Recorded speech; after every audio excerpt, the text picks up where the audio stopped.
मधु की शादी के कुछ सालों में ही उसके पति की मृत्यु हो जाती है, जिसके बाद उसके ऊपर सास की जिम्मेदारी आ जाती है और वो अब अपनी सास के साथ घर में अकेली रहती है।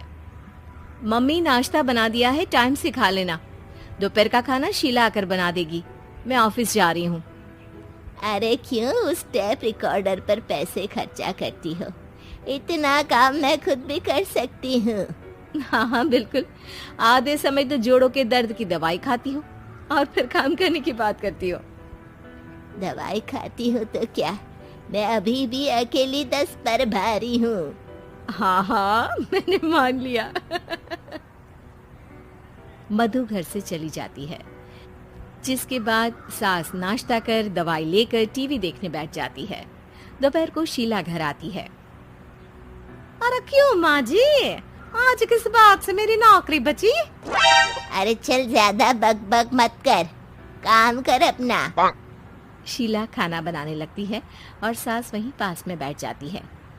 माँ जी, मैं तो हमेशा ही बोलती हूँ, दीदी की दूसरी शादी करा दो। कब तक आप दो औरतें घर में अकेली रहोगी? आजकल माहौल भी बहुत खराब है और फिर दीदी की उम्र भी तो निकली जा रही है ना। तेरा नाम टेप रिकॉर्डर सही रखा है मैंने। तेरी एक ही बात को रिपीट मोड पर चलाने से वो पूरी नहीं हो जाएगी, इसलिए मेरी बहू से ज्यादा खाना बनाने पर ध्यान दे, नहीं तो कहीं वो भी तुझसे मुंह ना फेर ले और नौकरी चली जाए। क्या माँ जी, आप भी हमेशा मेरी नौकरी के पीछे ही पड़ी रहती हो? तो क्या तेरे पीछे पड़ूं? इसी तरह दोपहर से शाम हो जाती है और शीला अपना काम खत्म कर वापस चली जाती है।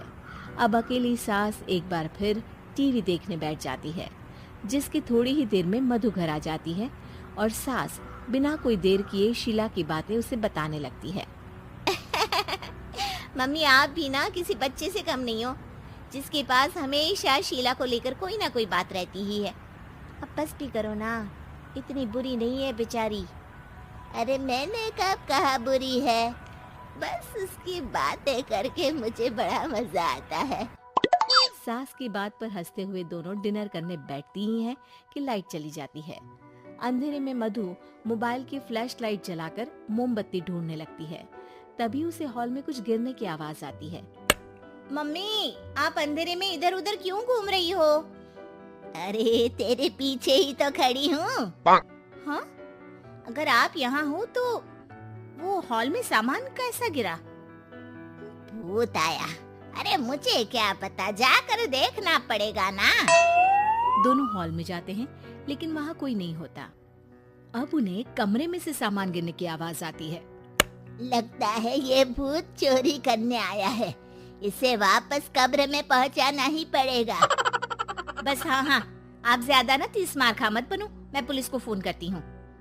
अरे जब तक तेरी पुलिस आएगी तब तक क्या वो हमारे साथ बैठकर अंताक्षरी खेलेगा? हट डरपोक, संभालने दे मुझे। अब सास पास रखा फ्लावर पॉट उठाकर कमरे की तरफ बढ़ने लगती है, जहाँ उसे दो आदमी दिखाई देते हैं। पीछे पीछे मधु भी वहाँ आ जाती है। मम्मी, अभी भी मौका है, बाहर भाग जाते हैं। मधु की आवाज सुन चोर चौकन्ने हो जाते हैं। ओए तुम दोनों, जहाँ हो वहीं खड़ी रहना, नहीं तो दोनों को गोली मार दूंगा। अरे तुम दोनों अभी के अभी बाहर जाओ, नहीं तो मैं तुम्हें जिंदा नहीं छोड़ूंगी। ये बुढ़िया हमें धमकी दे रही है। अबे तुम दो अकेली अबला औरतें क्या कर लोगी? अरे जा भेजा, दोनों को बांध दे। जैसे ही दूसरा आदमी सास को पकड़ने उसके पास आता है, तो वो उसके सर पर फ्लावर पॉट मार देती है। उसके सर से खून बहने लगता है, जिसे देख दूसरा आदमी गन निकालकर हवा में गोली चला देता है, जिससे बचते हुए दोनों सास बहू वहां से भाग जाती हैं। अब वो तीनों एक दूसरे के आगे पीछे पूरे घर में भागने लगते हैं। मम्मी, आपने तो सच में उसे मार दिया। तो मजाक में कौन मारता है? और अभी तुम मेरे साथ ही रहना, नहीं तो पक्का मारी जाओगी। ये औरतों को कमजोर समझता है ना। आज इसे औरतों की ऐसी ताकत दिखाऊंगी कि यह आदमी पैदा होने पर शर्म करेगा। ये अचानक आपके अंदर झांसी की रानी कहाँ से जाग गई? वैसे तो हमेशा जोड़ों में दर्द बोलती रहती हो। अभी तुम्हें जान बचानी है या जोड़ों के दर्द की कहानी सुननी है? मधु और उसकी सास कमरे में जाकर दरवाजा अंदर से बंद कर लेते हैं, जिस पर चोर बाहर खड़ा दरवाजा बजाते हुए उन्हें आवाज लगाने लगता है। क्यों डर गई? अरे वैसे तो बहुत धमकी दे रही थी। गेट खोल अब बुढ़िया। अबे पागल, धमकी देने और होशियार होने में फर्क होता है, पर ये दिमाग वाले काम तुझे तो समझ में नहीं आएंगे। रुक, अभी तेरा दिमाग ही बाहर निकालता हूँ। ये कहते हुए चोर गोली चलाने ही वाला होता है कि सास अचानक दरवाजा खोलकर उसके मुंह पर परफ्यूम डाल देती है, जिससे चोर गन फेंककर दर्द से चिल्लाने लगता है। मम्मी, अरे बहुत दर्द हो रहा है, कोई बचाओ, इसे हटाओ प्लीज। मैं किसी को कुछ नहीं करूँगा। क्यों रे, क्या थोड़ा सा दर्द होते ही मम्मी मम्मी करने लगा? अभी तो औरतों को कमजोर बोल रहा था। भूलियो मत, एक औरत ने ही तुझे इस दुनिया में जन्म दिया है, और वो भी तुझे ये दर्द हो रहा है ना, उससे लाख गुना ज्यादा दर्द सहकर। इसलिए औरतों को दोबारा कमजोर भूल कर भी मत बोलियो। वाह मम्मी, आपका ये रूप तो मुझे पता ही नहीं था। आपने तो कमाल ही कर दिया।